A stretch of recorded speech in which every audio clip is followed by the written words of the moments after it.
নমস্কার বন্ধুরা। তো এটা ছিল আমাদের মালদ্বীপের প্রথম দিন।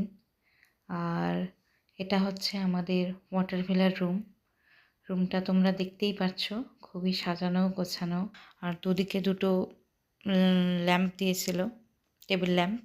আর এই যে পেছনে একটা বড় মিরর দিয়েছে, খুবই ভালোভাবে সাজানো। চলো তোমাদেরকে পুরোটাই দেখাচ্ছি আজকে। রুমে বড় দুটো জানালা ছিল, এটা হচ্ছে জানালা থেকে বাইরের ভিউ। দুটো চেয়ার রাখা ছিল বসার জন্য। আর এই যে বাথরুম, যেটা পেছন দিক থেকেও অ্যাক্সেস করা যেত, খুবই ভালো ছিল।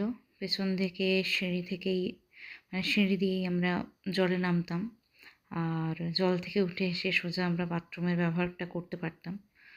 এই যে সিঁড়ি তোমরা এখানে দেখতে পাবে, এই যে সিঁড়ি এখানে। আর এই যে আমরা রেডি হয়ে গেছি জলে নামার জন্য।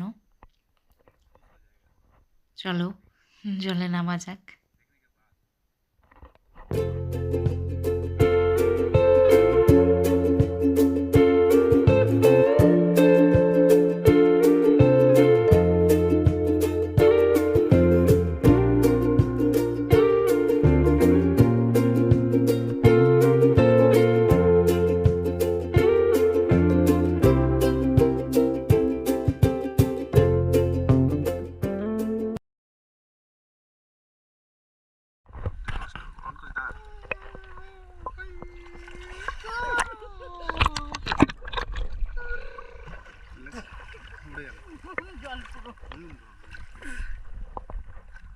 তো মালদ্বীপের জলে ফাইনালি আমরা নেমেছি প্রথমবার।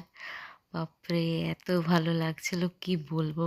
চারিদিকে জলটা দেখেই তো আমি মুগ্ধ হয়ে যাচ্ছিলাম। এত পরিষ্কার স্বচ্ছ জল না, কি বলবো।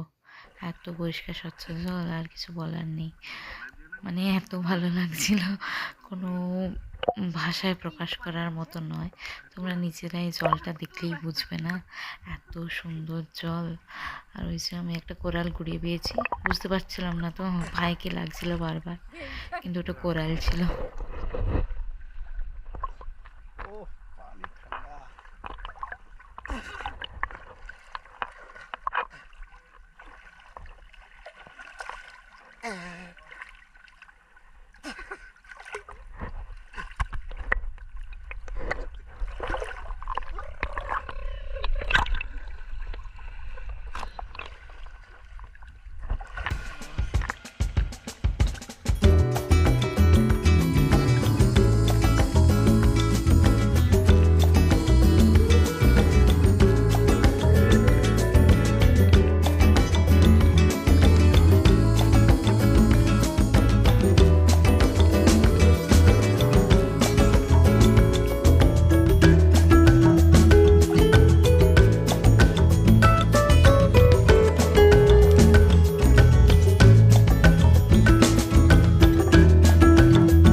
এই হচ্ছে আমাদের ওয়াটার ভিলা।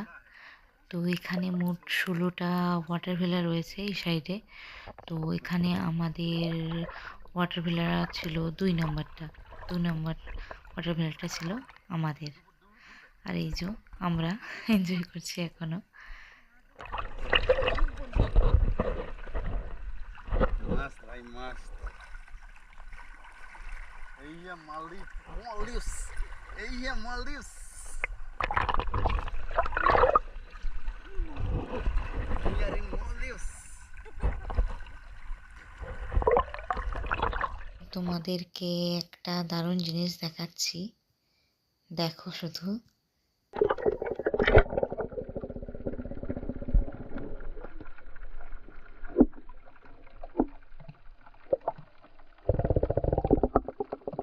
জলে এনজয় করার পরে আমরা চলে এসেছিলাম লাঞ্চের জন্য, কারণ এখানে একটা নির্দিষ্ট টাইমেই লাঞ্চ, ডিনার, ব্রেকফাস্ট সব কিছু সারতে হতো। তো আমাদের লাঞ্চের টাইম হয়ে গেছিলো, তো আমরা চলে এসেছিলাম লাঞ্চের জন্য। আর আমাদেরকে ড্রিঙ্ক সার্ভ করা হয়েছিল। Normal. ড্রিঙ্কের সত্যি কথা বলতে এখানের একটা ড্রিঙ্কের টেস্ট আমার ভালো লাগেনি। খাবার দাবার ভালোই ছিল, কিন্তু ড্রিঙ্কগুলো আমার অতটা ভালো লাগেনি, নর্মাল। যেটা তোমরা এখন আমার মুখ দেখেই বুঝতে পারবে ড্রিঙ্কের টেস্ট কেমন হতে পারে। তো সেগুলো বাদ দিয়ে খাবার দাবার আমরা নিয়েছিলাম। খাবার দাবারের টেস্ট ভালো ছিল। এই যে, তো এখানে ভেন্ডি সেদ্ধ, ভাত, চিকেন, বেগুন ভাজা, সালাড, আর দিয়েছিল চিজ দিয়ে আলু মাখা টাইপের। মোটামুটি ভালোই ছিল খাবার দাবার। তো খাবার খেয়ে আমরা একটু রেস্ট নিয়েছিলাম। তারপরে আমরা সানসেট দেখতে চলে গেছিলাম। সানসেট দেখার পরে আমরা অল্প একটু কফি খেয়ে নিয়েছিলাম। কফির টেস্টও ভালো ছিল। ও কফি খেয়ে একটু এনার্জি নিলাম, একটু ঘুম ভাবটাও কাটিয়ে নিলাম, কারণ এরপরে আমরা একটু বিচটা এনজয় করব। কয়েকটা রিল ভিডিও তুলে নেব, কয়েকটা ভিডিও তুলবো, ফটো তুলবো, একটু ঘোরাঘুরি করব।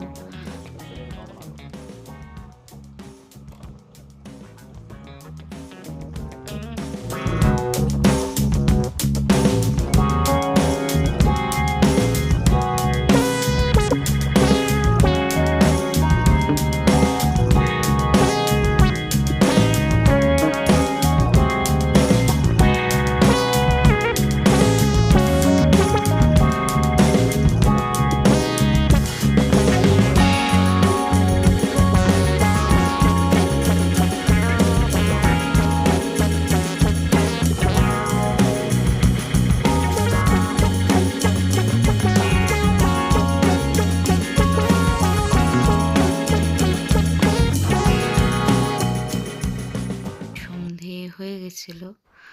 তো এখনও মালদ্বীপের সৌন্দর্য উপভোগ করার মতোই ছিল, দারুণ লাগছিল সন্ধ্যের বেলাও।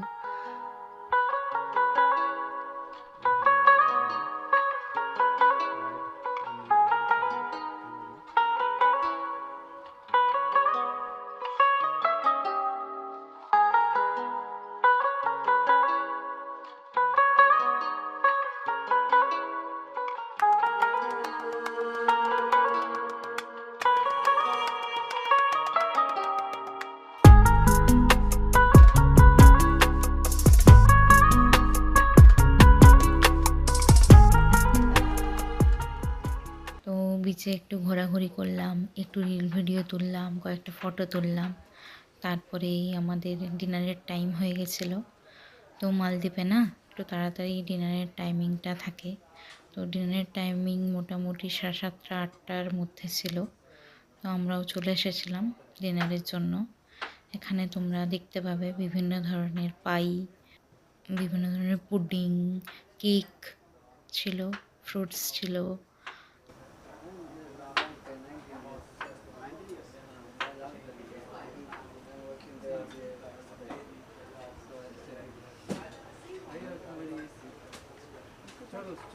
আর মালদ্বীপে এসে আমি নতুন একটা রেসিপি শিখলাম, যেখানে না পাকা কলাকে ময়দার ব্যাটারে ডুবিয়ে ভাজা করছিল। তো ভালোই ছিল টেস্টটা, আমরাও নিয়েছিলাম। আর একটা সস দিচ্ছিল, সসটা কী দিয়ে বানানো বুঝতে পারিনি, তবে টেস্ট ভালো ছিল। আর এখানে আমরা বসে পড়েছিলাম ডিনারের জন্য। আমাদের যেহেতু এটা মালদ্বীপের প্রথম দিন ছিল, তাই এই যে ইনি আমাদের গাইড ছিলেন। উনি প্লেটে কিছু ডেজার্ট আর কিছু ফ্রুটস রেখে গেছিলেন। আর এখানে আমার হাজব্যান্ডকে জিজ্ঞাসা করে নিচ্ছিলেন আমাদের আর কিছুর দরকার কিনা। এখানকার ফলগুলো তো খুবই ফ্রেশ ছিল, আর ডেজার্টগুলো খুবই ভালো ছিল।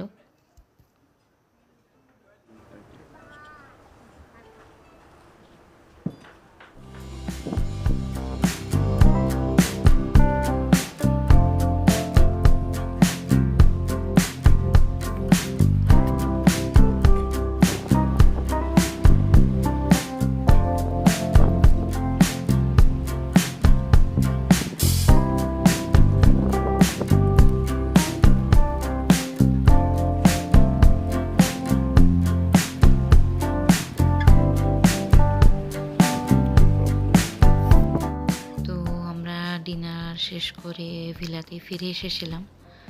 তো তো এখনও আমাদের ঘুমানোর টাইম হয়নি, তো কী করবো ভেবে পাচ্ছিলাম না।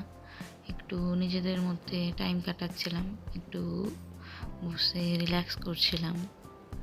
খুবই ভালো লাগছিল, রাতের আকাশ একদম নিস্তব্ধ, খুবই ভালো লাগছিল পরিবেশটা। তো আজকের দিনটা আমাদের এভাবেই কেটে গেল। তো চলো আজকের জন্য good night, tata, bye bye. আর যদি কেউ আগের পার্টগুলো না দেখে থাকো তো সেগুলো দেখো আর অপেক্ষা করো নেক্সট পার্টের জন্য।